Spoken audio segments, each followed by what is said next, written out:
Shalom Bapak Ibu, silakan duduk. Shalom. Sebentar lagi kita akan memperingati kenaikan Tuhan Yesus di surga. Ketika kita dan diakui, kita tahu bahwa peringatan kenaikan Tuhan Yesus di surga itu diakui oleh seluruh dunia. Sebenarnya itu merupakan salah satu iman kita untuk kita bangga punya Yesus. Karena dunia mengakui bahwa Yesus itu naik ke surga. Dia awalnya Natal, Yesus turun dari surga dan dia kembali. Berarti Yesus itu bukan manusia saja, tetapi Yesus memang adalah Tuhan. Karena itu banyak orang yang ingin sekali pergi ke surga. Saya mau tanya, adakah Bapak Ibu Saudara di sini yang ingin masuk surga? Atau ingin masuk tetangganya? Siapa yang ingin masuk surga? Angkat tangan dong dengan bangga. Wes, semua ya. Kalau nggak semua angkat tangan, nggak mungkin ada di sini. Karena semua orang-orang yang ada di sini adalah ahli waris kerajaan surga. Amin. Oke. Baik Bapak Ibu, apakah benar ketika kita ingin masuk surga hanya ketika nanti setelah kita mengalami yang namanya kematian secara jasmani? Ataukah memang sebenarnya ketika kita masih ada di dunia ini dan masih di bumi ini, kita itu bisa merasakan surga? Dan hari ini kita akan belajar bagaimana kita menikmati surga, khususnya dalam keluarga. Semua di sini punya keluarga? Amin? Ya, saya yakin semua punya keluarga. Ya. Baik Bapak Ibu, apakah benar kita bisa menikmati surga dalam keluarga? Kalau kita ingat Bapak Ibu doa Bapa kami, yuk sama-sama ya. Bapa kami yang ada di surga, dikuduskanlah namamu, datanglah kerajaanmu. Perhatikan, datanglah kerajaanmu, itu awalnya. Berikutnya, jadilah kehendakmu. Awalnya Tuhan bilang apa? Datang kerajaan Allah. Jadilah kehendak. Siapa yang menghendaki? Allah. Di bumi dan di surga. Jadi sebenarnya kerajaan Allah itu bukan hanya di surga, tapi juga Tuhan bisa representatifkan di bumi. Yuk kita lihat, kalau dalam penciptaan, makhluk yang paling mulia yang diciptakan Tuhan, siapa? Manusia. Berapa manusia yang diciptakan Tuhan? 2, bukan 1. Ya. Dan 2 itu apakah sama? Tidak. Mereka adalah 1 laki-laki dan 1 perempuan. Lalu kemudian Tuhan bilang, bersatu menjadi 1 tubuh. Berarti sebenarnya Tuhan tidak menciptakan manusia saja, tetapi Tuhan menciptakan keluarga. Jadi keluarga itu adalah inisiatif Tuhan, dijadikan Tuhan, hasil karya tangan Tuhan. Karena itu doa Bapa kami sudah tepat, bahwa jadilah kehendakmu. Keluarga adalah kehendak Tuhan. Keluarga ada di bumi. Ketika Tuhan berfirman mau menciptakan manusia, Tuhan berfirman seperti ini. Baiklah kita menjadikan. Berarti itu kehendak Tuhan. Kenapa keluarga itu merasakan surga? Dan memang ketika manusia diciptakan, ketika keluarga diciptakan, itu dalam kesempurnaan Tuhan letakkan dalam suasana surga. Di mana? Taman Eden. Sehingga sebenarnya Tuhan punya kehendak engkau bisa merasakan surga dalam kehendak keluarga yang dijadikan Tuhan. Bisa tangkap Bapak Ibu? Dan Taman Eden ada di mana? Ada di surga? Tidak. Kalau Bapak Ibu baca di Kejadian 1 ayat 26 sampai 28, di situ Taman Eden itu di bumi. Dan ada tugas manusia, dan itu nantinya yang kita akan alami ketika nanti kita di surga. Dan sebenarnya di bumi kita juga harus mengalami itu. Yang pertama, berkuasa. Berkuasa atas siapa? Berkuasa atas ciptaan Tuhan yang lainnya. Lalu taklukkan dunia. Jangan dunia yang taklukkan kita. Tapi hari-hari ini banyak keluarga yang ditaklukkan oleh dunia, bukan menaklukkan dunia. Kemudian apa? Penuhilah bumi. Berbicara penuhilah bumi, bukan hanya sekedar beranak cucu, tetapi juga penuhilah bumi dengan kemuliaan Tuhan. Ada lagunya ya? Apa? Bumi penuh kemuliaan-Mu, bumi penuh kemuliaan-Mu. Itulah Tuhan menghendaki keluarga ada. Jadi tepat sudah kalau memang dikatakan kita bisa menikmati surga dalam keluarga. Ketika saya ada pepatah bahwa kalau ingin menikmati surga maka menikahlah. Nggak ada yang jawab. Kalau ingin menikmati surga maka katakan sebelah kiri kanan, menikahlah maka kamu bisa merasakan surga. Jani. Tapi ada juga kalau ingin merasakan neraka itu gimana maka meninggal. Menikahlah.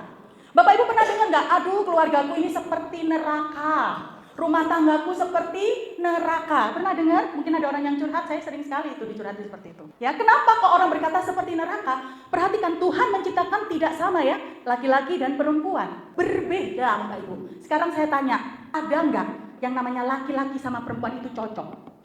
Ada? Nggak ada. Saya coba cocokkan saya sama Pak Teguh. Hidung saya nggak sama.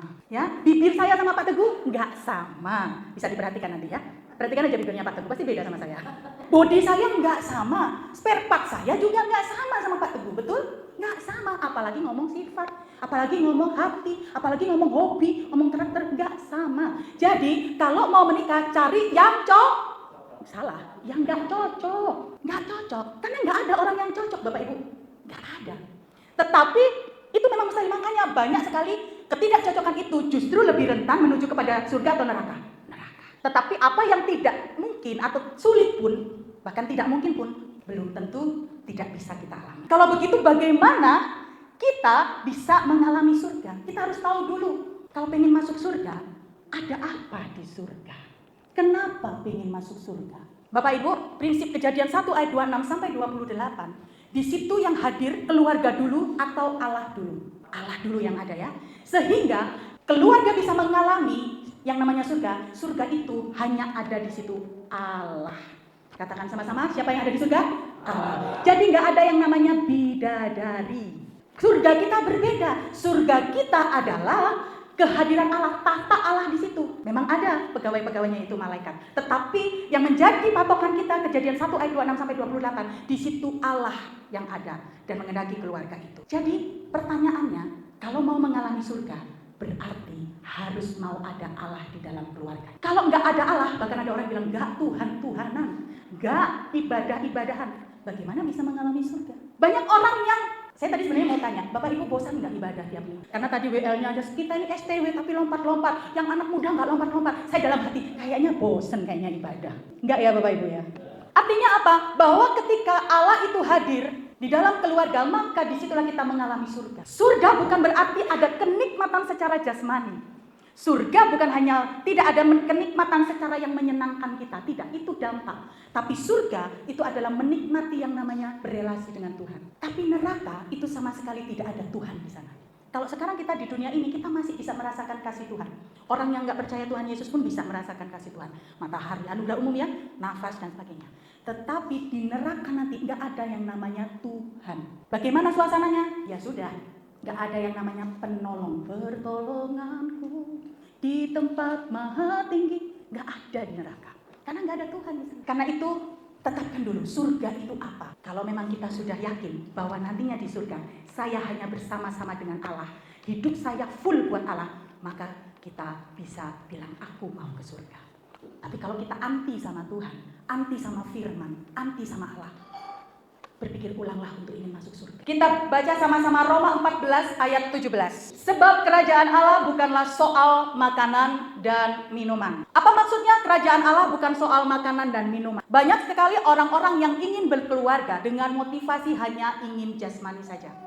Ketika ada perempuan yang ingin menikah, saya ingin menikah dengan cowok yang kaya. Cowok anak tunggal, bapaknya sakit-sakitan, dan tidak punya saudara. Kenapa? Saya bisa jadi ahli waris. Saya ingin menikah dengan direktur. Kenapa? Enak istri direktur, nggak mikir perusahaan. Tapi kalau direkturnya kan mikir, kalau istrinya kan enggak. Berapa banyak orang yang kalau punya kriterianya, selalu yang dilihat adalah fisik. Dulu nih saya ya.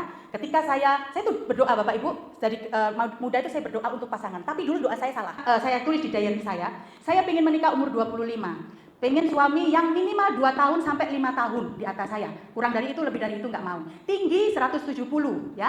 Lalu profesinya saya pengen tentara Bapak Ibu. Lalu kemudian saya pengen yang nggak putih. Saya pengen yang hitam manis. Saya nggak seneng cowok putih, nggak maco bagi saya dulu ya. Kalau sekarang kalau ada cowok Korea ya oke lah ya. Tapi apakah dijawab semua? Itu secara fisik. Selalu anak-anak muda pasti tulisnya begitu kan. Fisiknya seperti apa, matanya yang sipit. Pasti kriterianya soal jasmani atau fisik. Tetapi di sini Paulus mau mengatakan kerajaan Allah bukan soal makanan dan minuman. Memang Paulus tidak berbicara tentang keluarga saat itu. Tetapi memang konteksnya kerajaan Allah, kamu tidak akan mendapatkan kesenangan jasmani di kerajaan Allah. Begitu juga ketika kita mau menikah, baik itu kita sudah ada dalam pernikahan, dalam keluarga, akan pernah pusing tentang makanan dan minuman. Jadi jangan ukur kerajaan Allah itu atau kebahagiaan rumah tangga itu dari hal-hal jasmani. Bapak Ibu tahu nih, apakah sempurna? Tapi keluarganya bahagia ya? Istrinya, anaknya, mereka menjadi pelayan Tuhan. Jadi memang jangan ukur kerajaan Allah itu dengan hal-hal yang jasmani. Tetapi apa? Soal kebenaran, damai sejahtera, dan sukacita. Kalau saya singkat KDS. Apa KDS? Kebenaran, damai sejahtera, sukacita. Ini loh yang harus dicari kalau mau masuk dalam rumah tangga keluarga yang mengalami surga. Apa itu kebenaran? Kebenaran ada 3. Kebenaran dalam bahasa Yunaninya disebut dikaiosune, yang artinya karakter. Katakan sama-sama, karakter. Karakter. Jadi hidup benar itu merupakan karakter. Yang pertama, prinsip. Kedua, proses. Yang ketiga, pribadi. 3P. Ya. 1 prinsip, 2 pribadi, 3 proses. Semuanya yang benar. Di luar itu tidak ada. Yuk kita lihat prinsip. Matius 6 ayat 33. Itu prinsip yang benar. Keluarga harus punya prinsip ini Bapak Ibu. Yang pertama, carilah dahulu kerajaan Allah. Yang kedua, carilah kebenaran. Dampaknya apa? Semuanya ditambahkan padamu. Bapak Ibu minta apa dalam keluarga? 2 prinsip ini Bapak Ibu harus miliki. Anak-anak muda juga harus miliki. Cari dahulu kerajaan Allah. Kalau kita lihat di Matius 6 ayat 33, ini bicara tentang hal kekhawatiran. Saya mau tanya, besar mana rasa khawatir sebelum menikah dengan sesudah menikah? Ayo, sesudah ya. Kenapa? Karena buntutnya ada. Banyak yang dipikirnya bukan diri sendiri, ya. Karena itu Tuhan katakan yang namanya kerajaan Allah itu bukan soal makanan dan minuman. Kekhawatiran juga berkata bukan, janganlah kamu khawatir tentang apa yang kamu makan, tentang apa yang kamu minum. Dan Matius 6 ayat 33 ini jelas dikatakan cari dahulu kerajaan Allah. Artinya jadikan proses utama, prioritas utama, tujuan utama, sasaran utama Tuhan itu buat keluarga kita, buat pernikahan kita. Jadikan Tuhan itu raja. Kerajaan Allah kan ada Tuhan sebagai raja memerintahkan. Dalam keluarga juga biarkan Tuhan yang memerintah. Halo ibu-ibu yang mau siap menjadi ibu mertua atau yang sudah jadi ibu mertua, jadikan Tuhan raja, bukan ibu mertua yang jadi raja. Jadi seandainya ya, ini contoh saya, nanti saya tinggal dengan keluarga anak saya dan suaminya. Maka walaupun anak saya, ini misalnya ya, betul-betul harus tinggal di rumah saya, yang jadi raja bukanlah saya, sekalipun itu rumah saya. Tapi yang jadi raja adalah Tuhan. Dan kemudian adalah kepala rumah tangganya siapa? Suaminya. Banyak keluarga hancur, kenapa? Karena yang jadi raja bukan Tuhan. Yang jadi raja adalah orang tuanya. Orang tuanya selalu mengontrol, orang tuanya selalu ngatur, begini-begini. Kalau misalnya menantunya atau anaknya nggak mengikuti, anaknya lebih mengikuti istrinya, dirasani, sudah nggak hormat sama orang tua. Aku sudah nggak dianggap, padahal aku yang membesarkan. Bapak Ibu, ayo kita bertobat. Jadikan rumah tangga anak-anak kita. Kalau mau rumah tangga anak kita diberkati, jadikan Tuhan itu raja, bukan saya. Banyak orang tua, saya temuin ini beberapa kali, bingung ketika anaknya mau menikah. Bingung apa Bapak Ibu? Cari pinjaman duit. Aduh, cari di mana ya? Anakku mau menikah. Yang bingung orang tuanya. Anaknya yang mau menikah, yang bingung orang tuanya. Gimana cari duitnya, gimana ngaturnya. Kenapa? Banyak orang tua yang pengen nanti pernikahan anaknya seperti A, B, C, D, E. Keinginannya. Tidak melihat bahwa pernikahan itu Tuhan harus jadi raja. Bagaimana membawa anak, pernikahanmu mengawali hidup rumah tanggamu, bawa kepada Tuhan. Caranya harus benar, bukan pestanya. Saya mau katakan buat anak-anak muda, kalau nggak punya uang, nggak usah pesta. Jangan menikah karena hutang, dalam hutang. Karena itu nanti akan berdampak dalam perjalanan keluarga, sukanya berhutang. Yang diandalkan bukan Tuhan, yang diandalkan manusia. Dan banyak orang tua yang bingung ngumpulkan duit buat apa? Anaknya menikah. Saya mau katakan itu salah Bapak Ibu. Ketika anak mau menikah, katakan kamu mau menikah, disitulah kalian berdua berlutut sama-sama sama Tuhan, bergumul sama-sama Tuhan, bawa rumah tanggamu, buka pintunya sama-sama, masuki rumah tanggamu, bukan dengan biaya orang tua. Bapak Ibu mungkin bisa katakan, saya orang tua yang tega, gak bisa nyangoni anak. Masalahnya bukan nyangoni Bapak Ibu, tapi mendidik anak untuk tidak bergantung kepada orang tua. Banyak orang tua yang sebenarnya nggak sadar apa yang dilakukan itu menjadi dampak nantinya ke depan. Jadi bawa keluargamu, cari dahulu kerajaan Allah, cari Tuhan. Biarlah keluarga itu menyembah Tuhan. Yang kedua, carilah kebenarannya. Artinya apa? Hiduplah sesuai dengan standarnya Tuhan, bukan standarnya dunia. Dunia mengatakan, oh kalau rumah tangga mau bahagia itu ya harus suami yang mapan. Karena saya kenapa pengen tentara? Pak D saya itu tentara Bapak Ibu. Dan kaya. Itu saya dulu waktu belum bertobat, waktu belum hidup baru ya. Kayak enak kalau tentara, necis gitu ya, kayak dihormati begitu kan. Nah, tapi kenyataannya Pak Teguh nggak punya gaji. Pertanyaan saya, apakah saya tidak bahagia? Bapak Ibu bisa lihat sendiri. Gak usah saya ngomong ya. sudah gampang. Apakah saya tidak bahagia? Banyak orang yang suaminya itu bisa kasih kapal persiar, bisa kasih jalan-jalan. Istrinya punya pil. Tahu pil? Pria idaman lain. Banyak orang tua yang bisa kasih anak ini itu, kasih kemewahan, tapi anak-anaknya semuanya masa depannya suram. Banyak Bapak Ibu, bahkan anaknya menghancurkan perusahaan orang tuanya. Kenapa? Karena yang diberikan bukan kebenaran, tetapi dunia, yaitu kebahagiaan berdasarkan materi. Yang kedua, dunia mengatakan, kalau sudah nggak cocok, pisah aja. Kalau sudah nggak betah, pisah aja. Tapi Tuhan mengatakan kebenaran, bahwa yang ditekankan adalah pengampunan. Karena itu kontraknya rumah tangga itu berapa lama Bapak Ibu? Seumur hidup. Nanti kalau Bapak Ibu diundang kawinan, terus kasih amplop tulisannya jangan selamat berbahagia sampai kakek nenek, jangan Bapak Ibu. Tapi sampai maut memisahkan. Karena banyak sudah kakek-kakek, nenek-nenek cerai. Betul ya Bapak Ibu ya? Iya. Dunia mengatakan cukup sampai kakek nenek, tapi firman Tuhan mengatakan sampai maut memisahkan. Jadi kebenaran Allah itu harus jadi fondasi. Dalam mengatur keuangan pun harus jadi fondasi. Dalam mendidik anak itu harus jadi fondasi. Karena itu firman Tuhan dalam Ulangan berkata, ajarkan itu berulang-ulang. Namanya juga kita ulangan. Ajarkan berulang-ulang firman Tuhan. Sampai anak ngomong, bosen Pak, bosen Pak. Jangan bosen, Tuhan aja gak bosen kok berkati. Percayalah, Matius 6 ayat 33. Kalau kita cari dahulu kerajaan Allah, kita cari dahulu kebenaran. Apa? Semuanya ditambahkan padamu. Kata semuanya, berbeda semuanya saya dengan semuanya Bapak Ibu. Apa yang saya butuhkan, apa yang Bapak Ibu butuhkan itu berbeda. Karena itu Tuhan yang lebih tahu. Oke, jadi prinsip yang benar. Kedua, jadilah pribadi yang benar dan carilah pribadi yang benar. Kata pribadi, banyak orang yang pelesetan gini ya. Kalau misalnya mau cari jodoh, yang penting apa? Kepribadiannya. Apa aja? Mobil pribadi, rumah pribadi gitu ya. Tapi apa di sini dikatakan? Yuk kita baca sama-sama dalam 1 Korintus 6 ayat 9a sampai 11b. Jadilah pribadi yang benar. Kita introspeksi yuk sebelum kita menikah ataupun yang sudah menikah. Kita introspeksi diri kita dulu ya, jangan tunjuk orang lain. Introspeksi. Apakah kita orang yang cabul, nonton video porno? Kedua, apakah penyembah berhala? Kata penyembah berhala maknanya bukan hanya sekedar menyembah patung, tetapi tidak mengenal Yesus sebagai Tuhan. Tapi apakah setelah itu kalau memang kita sudah memiliki pasangan yang seperti itu, apa yang harus kita lakukan? Nanti nextnya. Balik lagi juga cari kerajaan Allah dan cari kebenarannya. Berdoa, berkumpul, berpuasa. Yakin Tuhan pasti menangkan. Amin. Amin.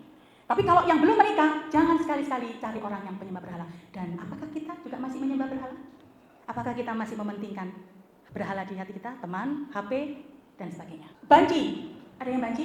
Minta jangan orang yang banci. Cowok-cowok kalau lihat cewek Thailand harus diuji. Dia cewek murni atau enggak. Gitu ya. Oke. Terus pencuri. Banyak orang-orang yang cerita sama saya, mengeluh cerita tentang rumah tangganya, bahwa pasangannya itu suka nyuri.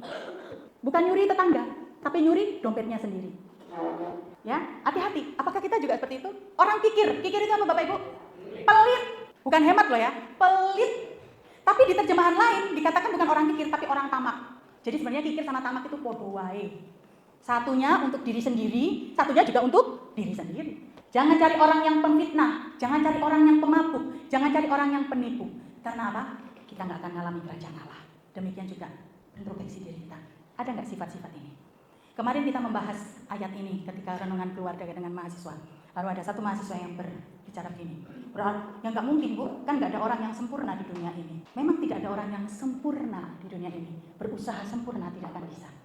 Tapi di ayat selanjutnya, di ayat yang 11b, carilah dan jadilah orang yang memberi diri. Untuk apa? Disucikan, dikuduskan, dibenarkan. Dalam siapa? Nama Tuhan Yesus Kristus, di dalam Roh Kudus. Karena itu saya sekarang kalau berdoa Bapak Ibu, tentang salah satu pokok doa saya untuk anak saya mau cari menantu untuk anak saya, suami ini seperti ini. Tuhan, saya tumpang tangan bahwa suami yang dikuduskan Tuhan, disucikan Tuhan, dan sudah dibenarkan Tuhan. Bukan orang Kristen Bapak Ibu, karena banyak orang Kristen yang belum mengalami lahir baru, disucikan, dikuduskan, dan dibenarkan. Tapi saya cari.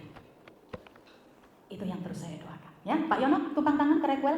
Nah, supaya nggak ada orang kikir, penipu, banci gitu ya. Nggak dapetin itu ya. Oke. Nah, next, pribadi yang benar. Ketiga, proses yang benar. Bapak Ibu saya mau tanya, keluarga itu lembaga terkecil di dunia atau terbesar di dunia? Terkecil. Secara jumlah Pak, ya, dibandingkan lembaga gereja, ya kan? Dibandingkan lembaga permasyarakatan, LP lah. Lebih banyak kan Bu isinya? Iya. Dibandingkan lembaga pendidikan, pasti lebih banyak orangnya.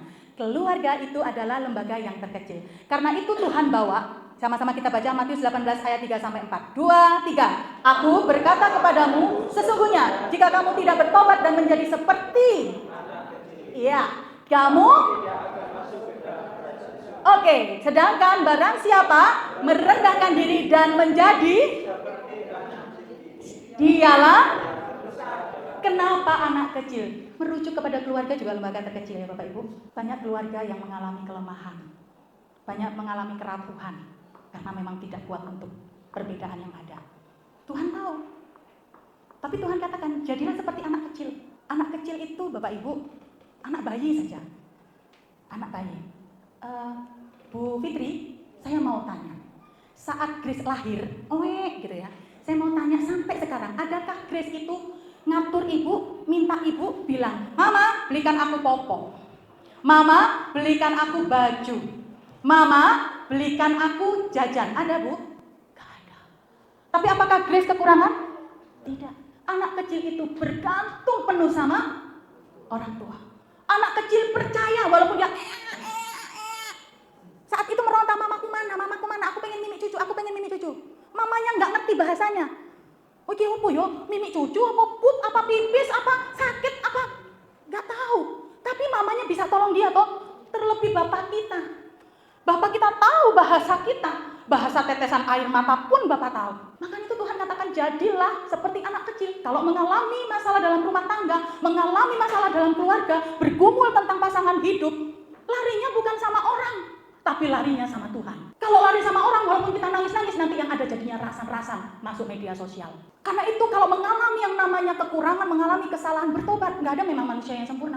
Tetapi Tuhan lebih menghargai yang namanya pertobatan, penyesalan, dan minta pengampunan daripada orang yang meninggikan diri, merasa tak berdosa. Berapa kali Bapak Ibu pernah minta maaf sama pasangan? Berapa kali Bapak Ibu pernah minta maaf sama orang tua? Berapa kali Bapak Ibu pernah minta maaf sama anak?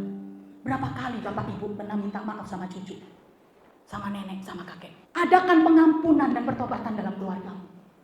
Bahkan ketika, maaf kata, seorang istri tidak bisa melayani, memuaskan suami, suami tidak bisa memuaskan istri, katakan, aku minta maaf. Adakan pengampunan itu. Jangan tunggu yang namanya numpuk-numpuk lalu jadi bom yang meledak. Karena itu dikatakan, Yesus berkata, jika kamu tidak bertobat dan menjadi seperti anak kecil, kamu gak bisa merasakan surga. Jangan gengsi. Suami minta ampun sama istri, yes. Istri minta ampun sama suami, harus. Orang tua minta ampun, minta maaf sama anak, ya. Kalau ada pertobatan dalam keluarga, percayalah Bapak Ibu, pasti keluargamu merasakan surga. Yang kedua, merendahkan diri seperti anak kecil. Apa itu merendahkan diri? Merendahkan itu bicara tentang berbicara jujur, percaya dan bergantung, juga menghormati dan taat. Engkau suami-suami adalah imam. Jangan pernah yang namanya berkuasa atas istri disalahgunakan. Engkau istri-istri yang mungkin punya penghasilan lebih dari suami, ingatlah, panggilanmu adalah penolong, bukan pemimpin dalam keluarga. Engkau anak-anak sekalipun sudah punya gaji, ingatlah orang tua, hormati dia, sekalipun nantinya engkau jadi orang yang sukses.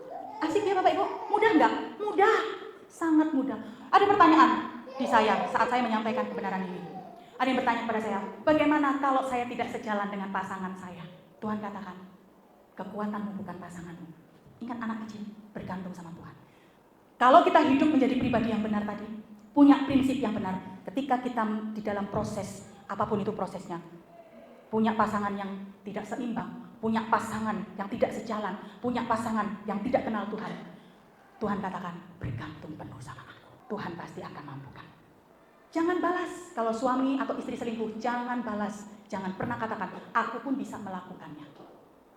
Jangan pernah membalas kejahatan dengan kejahatan. Anak-anak yang pernah terluka sama orang tuanya, jangan pernah membalas dengan kejahatan, dengan luka. Percayalah, engkau akan mengalami kerajaan surga. Amin. Yang prinsip kedua, damai sejahtera. Disebut eirene adalah sikap. Bapak Ibu lihat gambar ini ya. Kalau melihat gambar ini, kita jadi burung. Bisa saya katakan burung ini mengalami damai sejahtera? Kenapa? Suasananya indah, tenang ya, damai begitu. Banyak orang yang berkata damai itu nggak ada pertengkaran. Banyak orang berkata damai itu tidak ada kesulitan. Banyak orang berkata damai itu mulus-mulus aja. Berapa banyak keluarga yang gak pernah bertengkar? Kalau ada orang yang mau pembimbingan pranikah dengan kami, dan kami tanyakan pernah bertengkar berapa kali, dan mereka bilang kami tidak pernah bertengkar, kami suruh pulang. Bertengkar. Betul. Kenapa? Karena damai bukan hanya berbicara, tenang. Banyak orang yang menutupi supaya apa? Mengkondisikan pura-pura damai. Nanti setelah menikah keluar aslinya. Wow, bukan lagi domba, tapi serigala. Karena itu ketika pacaran, terbukalah tentang sikap dan karakter. Alami damai pada masa tenang sangat mudah. Tapi kenyataannya, next, damai itu bisa juga pada saat ada badai, pada saat ada persoalan, pada saat ada pergumulan. Lihat, burungnya tetap merasakan damai, ketenangan. Walaupun dia harus ada di lubang kecil, dia ada di lubang yang sempit, dia tidak bisa bergerak, dan dia hanya bisa apa? Melipatkan tangannya dan berdoa. Mungkin kita ada dalam kondisi itu sekarang, kita ada di lubang kecil yang kita nggak berdaya. Kayaknya saya sendirian untuk ada di dalam keluarga ini. Kayaknya saya berjuang sendiri dalam keluarga ini. Tapi ketika kita satukan, kepalkan tangan, kita rasakan yang namanya damai sejahtera. Damai sejahtera itu berbicara sikap. Terimakah engkau kekurangan dan kelebihan, nikmatilah engkau dengan sebab berbagai musim kehidupan. Berikutnya, prinsip yang ketiga.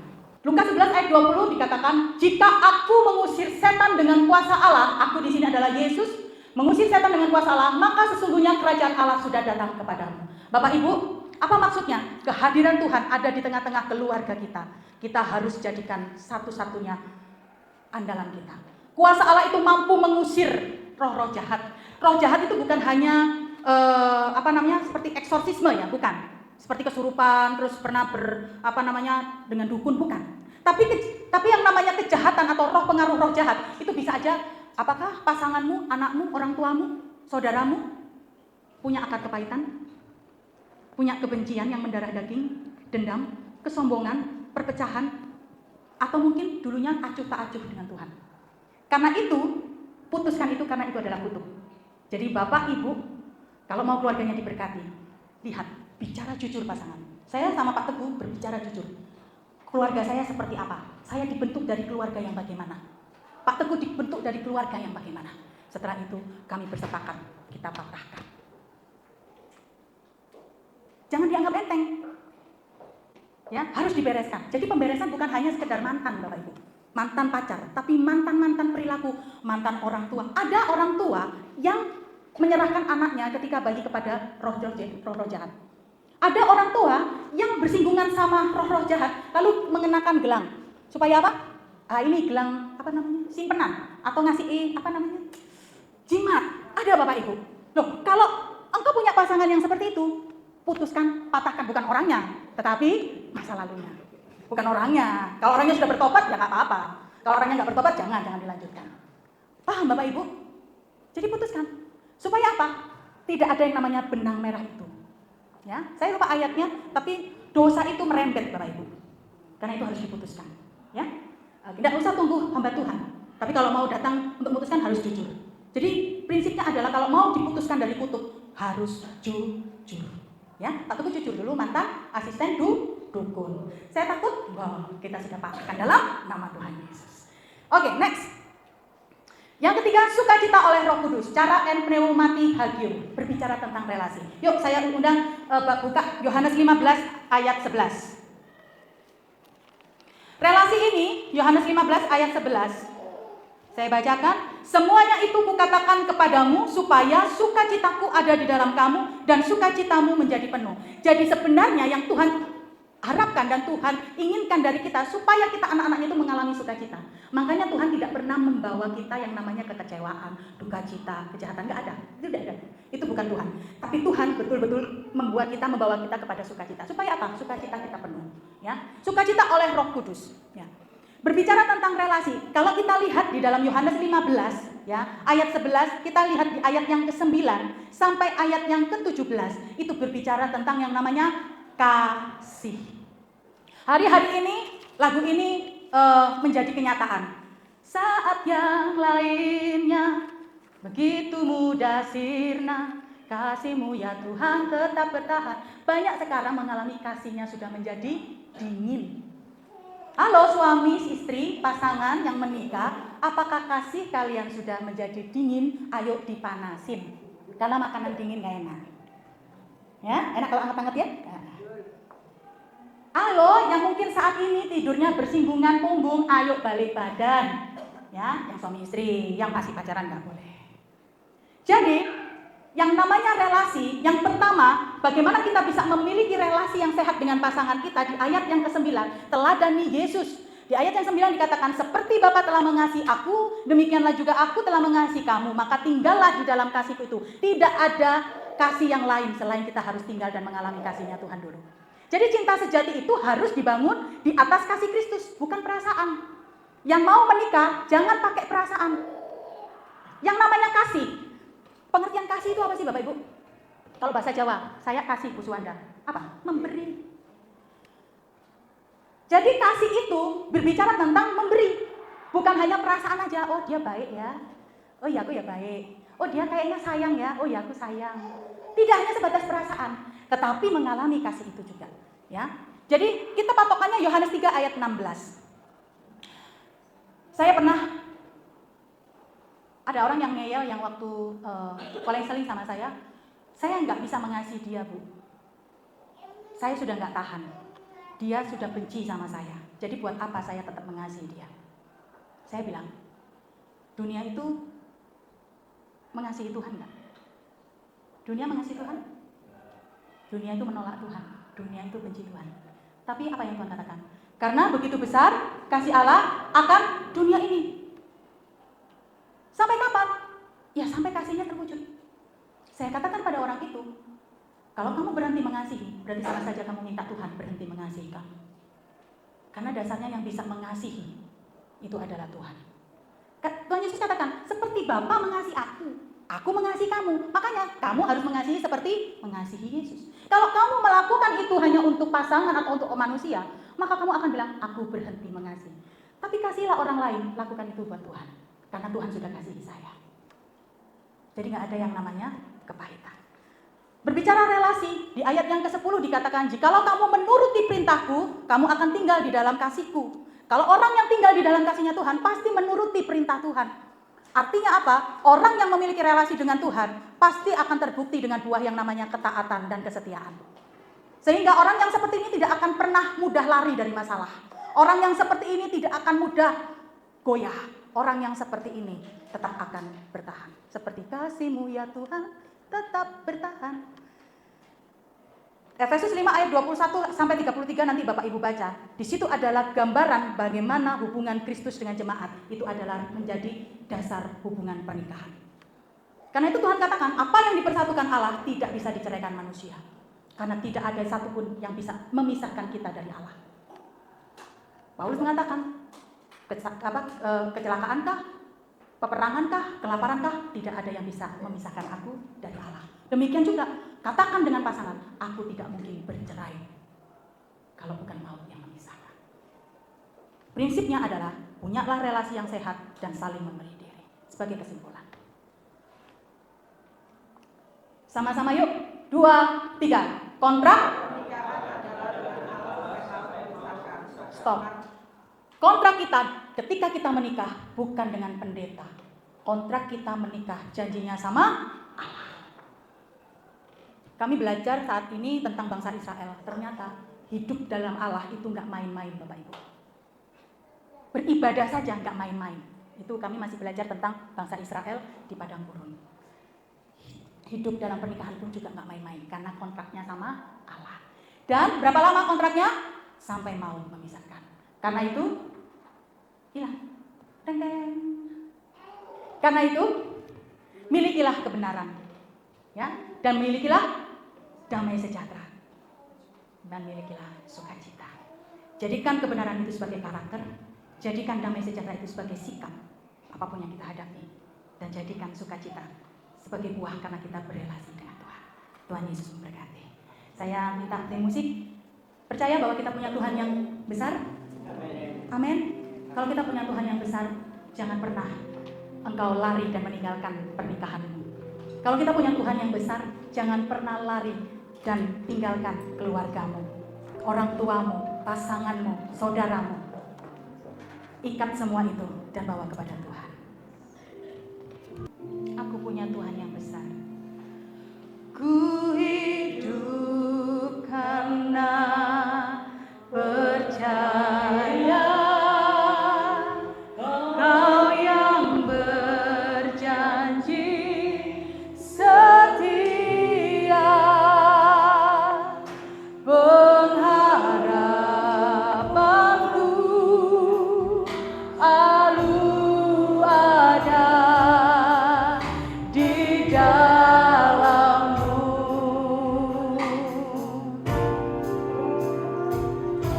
Ku tidak akan menyerah meski dalam kesesakan. Seluruh hidupku dalam genggaman-Mu. Katakan dengan iman, aku punya Tuhan. Aku punya Tuhan yang besar, yang tak berjanji dan sanggup menggenapi imanku, bersembahkan percaya kuasa-Nya. Ku terima sekarang kemenangan dari-Mu. Bapak Ibu, kita hidup karena percaya kepada Tuhan Yesus. Pujian ini sangat dalam dan biarlah ini menjadi komitmen kita. Pengharapan kita hanya di dalam Yesus. Aku tidak akan menyerah meski dalam kesesakan, karena seluruh hidupku ada di dalam genggaman Tuhan. Milikilah kebenaran, milikilah prinsip, jadilah pribadi, dan ikuti proses yang benar dalam Tuhan. Bersikaplah menjadi pembawa damai dalam keluargamu, dalam komunitasmu. Anak-anak yang dari YPTJ, bersikaplah jadi pembawa damai di tengah-tengah keluarga YPTJ. Kita semua yang sudah menikah maupun yang belum menikah, bersikaplah menjadi pembawa damai di tengah-tengah keluargamu. Dan milikilah relasi supaya kita bisa mengalami sukacita oleh Roh Kudus. Sehingga kita berkata, ku hidup karena percaya Kau yang berjanji setia, pengharapanku selalu ada di dalam-Mu. Katakan, aku tidak akan menyerah Tuhan. Ku tidak akan menyerah meski dalam kesesakan. Seluruh hidupku dalam genggaman-Mu. Mari kita semua bangkit berdiri. Mari yang ingin angkat tangan, katakan, aku punya Tuhan yang besar. Aku punya Tuhan. Aku bawa keluargaku ke dalam tangan-Mu ya Tuhan. Haleluya. Mengenapi imanku, bersembahkan percaya kuasa-Nya. Ku terima sekarang kemenangan. Aku punya Tuhan yang besar. Aku punya. Saya minta kata untuk berdoa.